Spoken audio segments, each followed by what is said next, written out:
All right. Laura George, speech number 4, the persuasive belief speech. And go ahead and show the audience.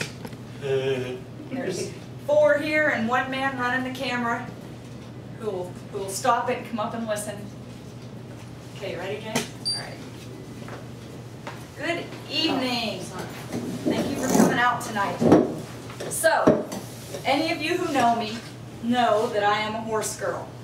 Not that I am part horse, but you know a major part of my life is horses.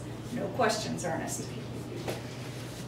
I have been in love with horses since I could ride, which was probably about a year of age. As a little girl, I was just absolutely horse crazy. All the time I was either talking about or talking to the horses. I would ride them and play with them and sleep with them any chance I could get.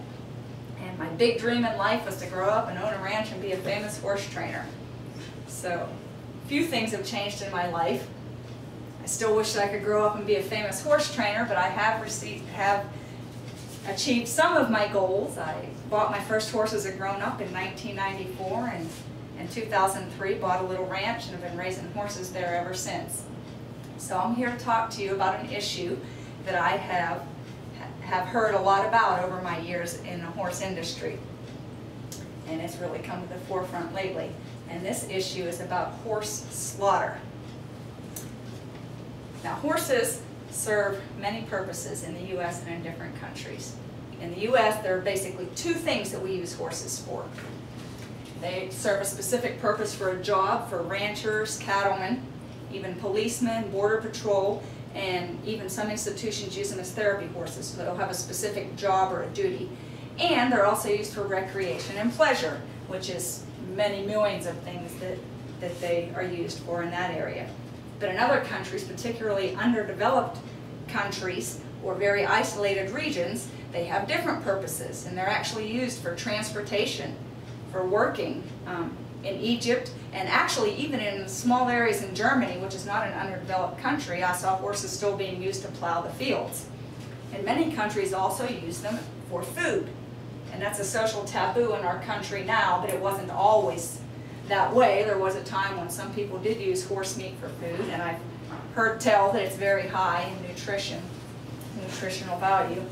No faces, it's all right. It's a social taboo here now, but many countries do use it. In the U.S., they actually had a horse slaughter program that exported food to other countries. But there are more horses in our country now than when they're used primarily for recreation than there actually were when we used them for transportation and depended on them for our livelihood.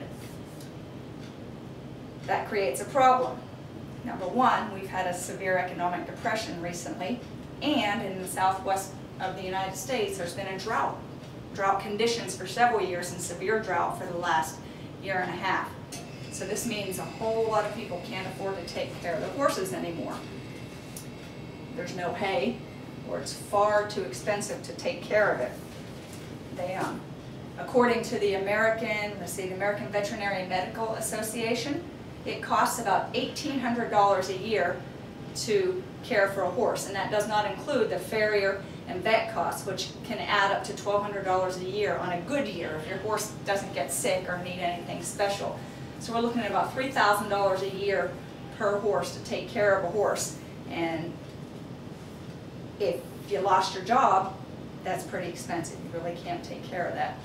Another thing is that backyard breeders have really come along in the last probably 2 decades, and backyard breeders are people who just buy up any old scrub horse and mix and match, and they basically will breed mutts in their backyard, hence the term backyard breeders. And it's really driven prices down. They're not putting out quality horses. They have flooded the market, so they're breeding irresponsibly, just like you see people that don't spay and neuter their pets. They don't spay and neuter or geld their horses, so they're putting a lot more horses out there than they can take care of also. And in 2006, a congressional ban went out that banned slaughterhouses in the U.S. So there is really no means for them to get rid of unwanted or neglected horses anymore. Now, this didn't stop the slaughtering of horses.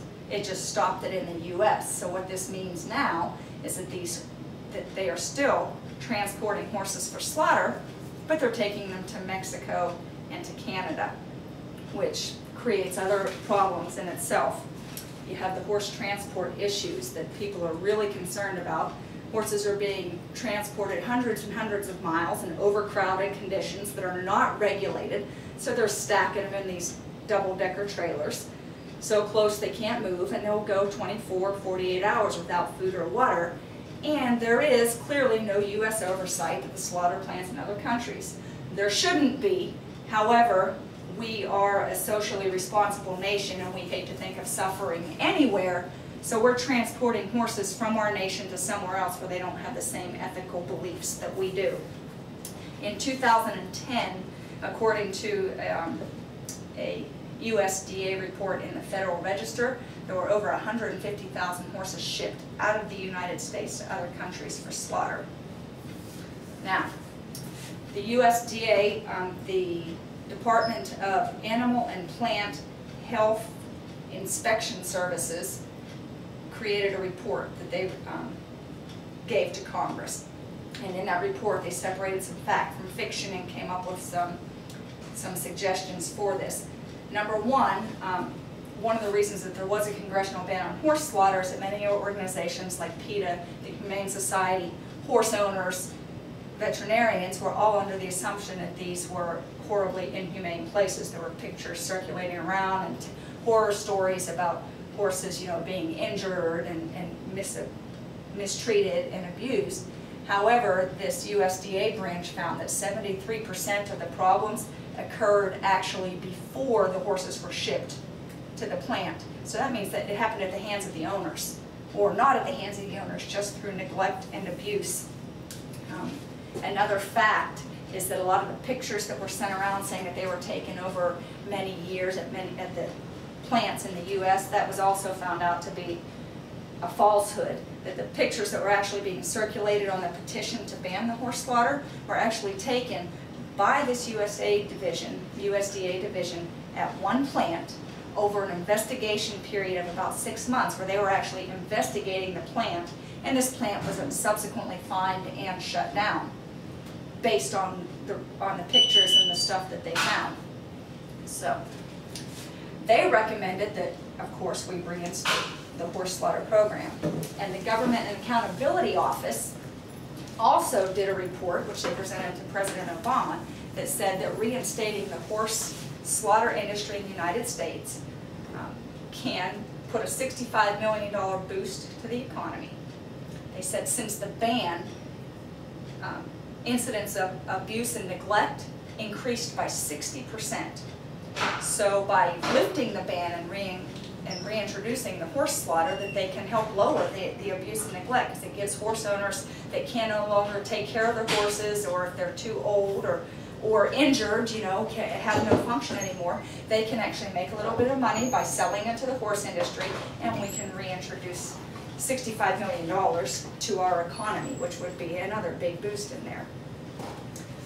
This proposal obviously met with some very unlikely bedfellows. It was signed into practice, like I said, in November of last year. However, PETA, after about 5 years, realized that they probably should back horse slaughter instead of being against it, because it actually is a more humane method than letting a horse stand out in the field and starve to death, or founder until it can't move and just lay there and die. The American Association of Equine Practitioners, many horse and equine related industries, and me. I am now an advocate of the horse slaughter industry. And you wouldn't think so, because you would think that it goes against my moral judgment.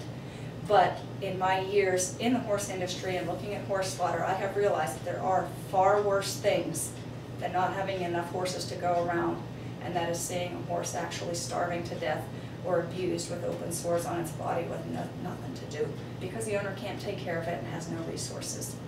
So I encourage you all to support it if you get the chance. Thank you.